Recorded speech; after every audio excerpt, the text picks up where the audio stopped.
First of all என்ன, முதலாவது தேவனுடைய நீதியை நாம் என்ன செய்யவில்லை, தேடவில்லை. அதிகாலையில் எழுந்து செபிக்கணும். அதிகாலையில் ஒருத்தன் எழுந்து செபிக்காம வெளியில போனோட ஸ்டோரி உங்களுக்கு இல்லை.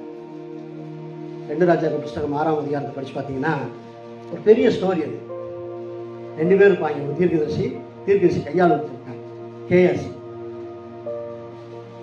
எலிசா தீர்க்கதரிசியோட கையால். அவன் அதிகாலமே எழுந்து என்ன பண்ணுவானா, எங்க போனான்னு போயிடுவான் பாட்டு. அங்க பார்த்தா அசீரிய படைகள் அவங்கள ரவுண்ட் அப் பண்ணி ராணுவம் பூரா வந்து நிற்க. எத்தனை பேரை பிடிக்க? எலிசா ஒருத்தனை பிடிக்க. நீங்க காலையில எந்திரிச்சு இப்படி போனீங்கன்னா இப்படிதான் இருக்கும். எல்லாம் சூழ்ந்து கொள்ளும். கேயாசி மாதிரி அரக்க பறக்க விழுந்து எந்திரிச்சு அன்னைக்கு ஃபுல்லா ஓடணும். அன்னைக்கு ஃபுல்லா ஓடணும் ஓடிக்கிட்டே இருக்கு.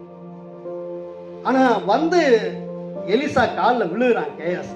ஆண்டவனே செத்தோம், நமக்கு முடிஞ்சது, நம்ம சொல்லி அவ்வளவுதான், ரவுண்ட் அப் பண்ணிட்டாங்க, கதை முடிஞ்சது.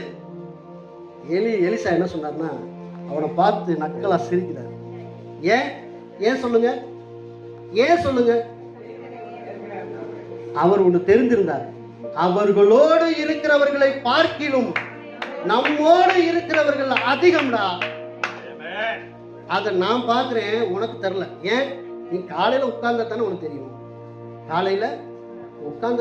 தெரியும்.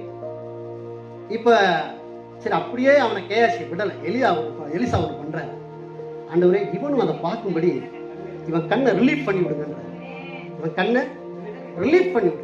அவன் கண்ணை திறந்து பார்த்தா இவங்கெல்லாம் பள்ளத்தாக்குல தான் இருக்காங்க. ஆண்டவரோட படை எங்க நிக்குதுங்க? மலைகளை சுற்றி அக்கினி ரத குதிரைகள். அல்லேலூயா. அவ்வளவு பெரிய தேவன். ஏன் நீங்க இந்த உலகத்துல இருக்க சின்ன சின்ன விஷயங்களை குறித்து பயப்படுறீங்க, கவலைப்படுறீங்க? எனக்கு புரியல. நான் ரொம்ப நாளா இந்த மாதிரி விஷயத்துல ரொம்ப வீக்கா தான் இருந்தேன். நான் ஒரு முறையெல்லாம் அவர்கிட்ட கேள்வி கேட்கறதுக்காக பைபிள் படிக்கிறேன். யார்கிட்ட? உங்க பாஸ்டர்கிட்ட கேள்வி கேட்கறதுக்காண்டியே பைபிள் படிக்கிறேன். ஏதேன்ல வந்து ஆதாம் ஏவாள் ஆண்டவர் படைச்சார்னா எதுக்கு அங்கே 2 கனியை வச்சாரு சொல்லுங்க? எதுக்கு 2 கனியை நீங்க அங்கே வச்சாரு? உலக தோற்றத்திற்கு முன்னே எல்லாத்தையும் அறிந்திருக்கிறேன்னு சொல்ற தேவன் ஏன் அந்த பழத்தை புடுங்கி அவங்க சாப்பிட்டுக்க மாட்டான்னு உங்களுக்கு தெரியாதா? ஏன் வச்சாரு? பதில் சொல்லுங்க கேட்டு. அப்படியெல்லாம் விதாண்டாவதத்துக்காக வேதம் படித்த நான் தான்.